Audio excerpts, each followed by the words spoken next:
Que a Torre, arcano maior do tarô, é uma das mais conhecidas, polêmicas e temidas, todo mundo sabe. O que passa despercebido, muitas vezes, é justamente o apego que temos a ela. É a velha história de rejeitar e temer aquilo que desejamos.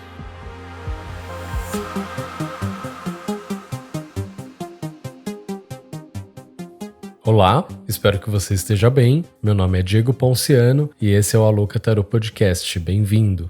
Avalie o Alouca Tarô Podcast aí na sua plataforma de áudio com 5 estrelas. Isso ajuda muito. E se você me escuta no Spotify, tem caixinha de pergunta e enquete aí embaixo. Dá uma olhada e bora interagir. E se você tem vontade de estudar tarô ou de fazer uma consulta comigo, acesse o link que está aqui na descrição do episódio. E para quem tem vontade de fazer os cursos, agora tem a opção de adquirir os 3 de uma só vez e com um desconto de R$ 189. É o famoso Leve 3 Pague 2. E se você cola aqui, ouve, aprende e o conteúdo te enriquece, participe do clube de membros apoiadores do Alouca Tarô.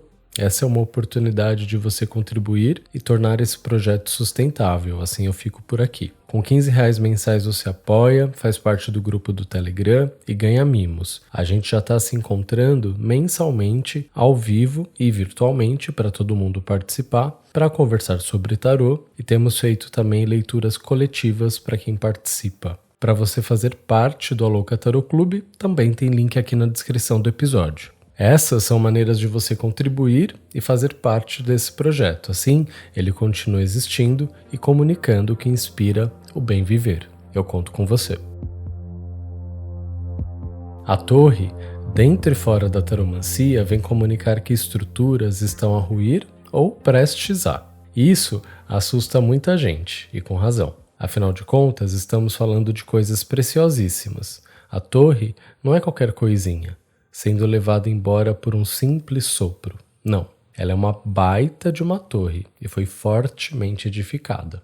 Tijolo por tijolo, essa torre foi erguida. Do alicerce à sua cúpula, ela foi idealizada, planejada e construída. E repito, estamos falando de algo precioso, que levou tempo para ser finalizado por quem teve o intuito de desfrutar dessa construção. E, sem dúvidas, houve desfrute.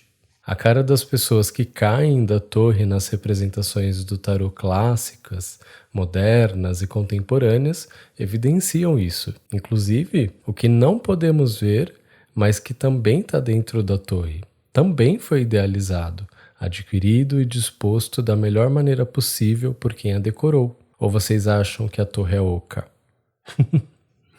Ela é um palácio, inclusive um de seus nomes mais comuns depois da torre é a Casa de Deus. Vocês acham que a Casa de Deus é uma casinha dos 3 porquinhos? Claro que não.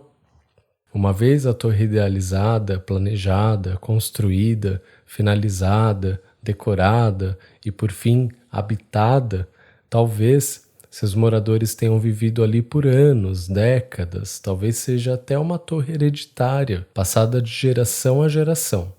Não temos como saber com exatidão, mas há pelo menos a idade do tarô, ela está ali, triunfante, e segue até hoje.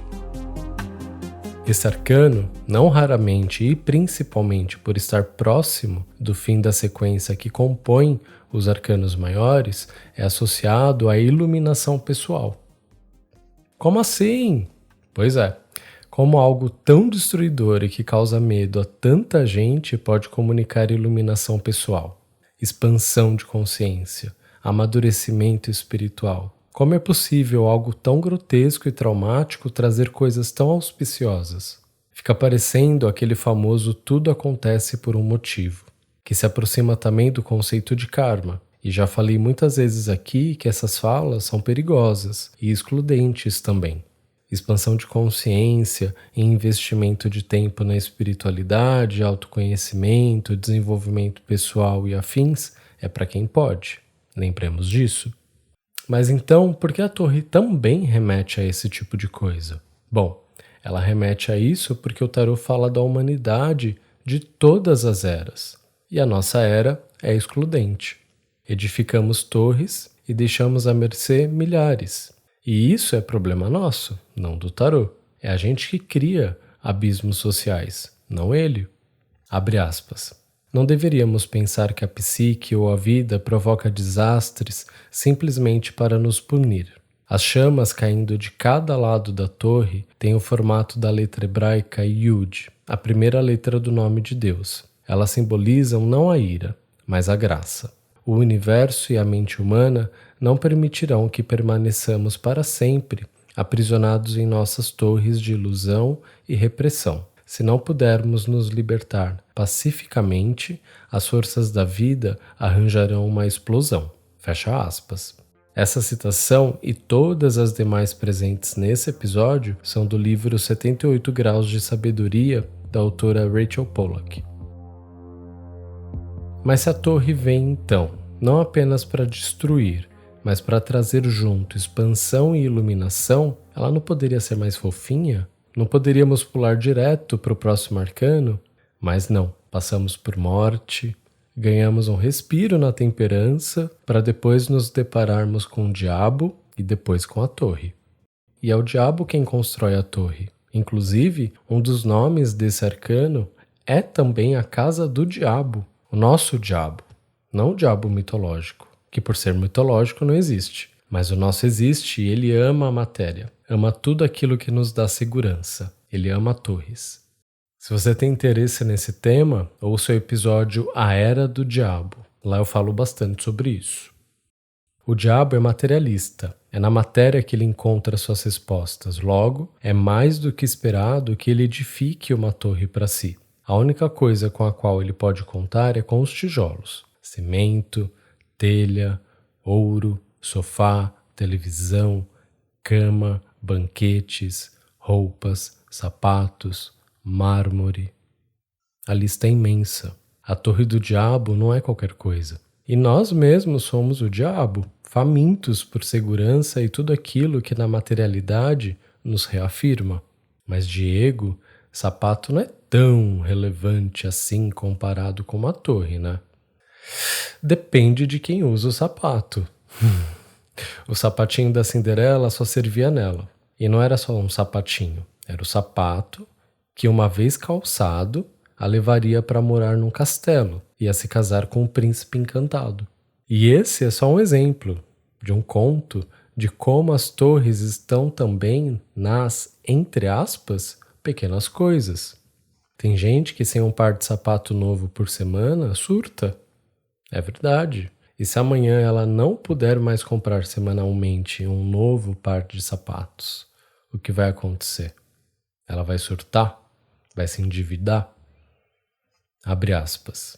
Dizem que a torre é a concepção materialista do universo e o raio a destruição que vem para uma vida baseada em princípios puramente materialistas. A violência mostrada na carta deriva de princípios psicológicos. Quem vive apenas para satisfazer as demandas de riqueza, fama e prazer físico do ego ignora tanto a introspecção quanto a beleza espiritual do universo, acaba erigindo uma prisão ao redor de si mesmo. Vemos essa prisão como a torre, cinza, ancorada em uma rocha com uma coroa dourada. Ao mesmo tempo, uma pressão se forma na mente à medida que o inconsciente tenta romper seus grilhões. Os sonhos se tornam conturbados, as discussões e a depressão mais comuns. E se a pessoa também reprimir essas manifestações, na maioria das vezes o inconsciente encontrará uma forma de explodir. Fecha aspas. Relacionamentos também podem ser torres, construídos tijolinho por tijolinho, do jeito que a gente sonhou. Só que daí esse relacionamento, ao invés de te trazer coisas boas, te afastou delas. Te afastou dos seus amigos, fez você brigar com pessoas queridas, te distanciou daquele processo de autoconhecimento que vinha de vento em popa. Esse relacionamento te aprisionou numa torre. Mas diferente dos contos de fadas, a salvação não virá das tranças da Rapunzel, mas sim da ação tempestuosa da mão do invisível. E parecerá uma grande tragédia, porque será uma grande tragédia. E você sairá ferido, traumatizado, assustado. A ação tempestuosa que invade a torre não é para amadores. É aqui que começamos a compreender o porquê desse arcano comunicar tão bem libertação, iluminação e expansão.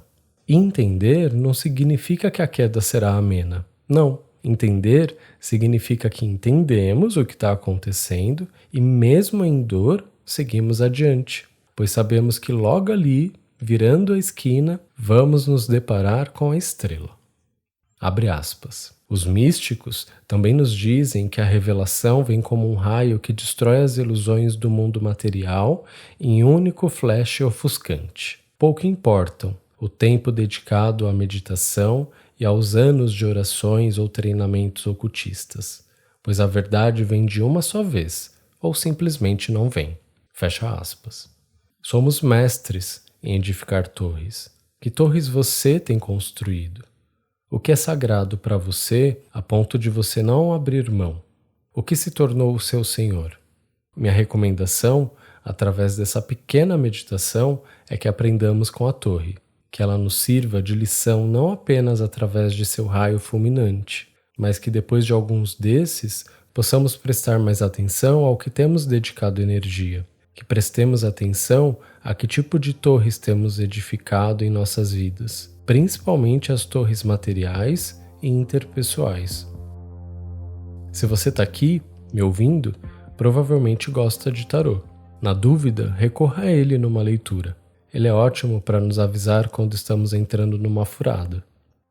Que em nossas ambições residam também a vontade de edificar um ser humano melhor, relações que sejam baseadas na verdade e não nas aparências, valores que tenham seus alicerces construídos em terras firmes e que ainda assim eu não me identifique com nada disso, apenas os viva, desapegado, nu, sob o céu estrelado, tal qual a mulher da estrela. Muito obrigado por ouvir mais esse episódio. Se você gosta do podcast, compartilhe com um amigo.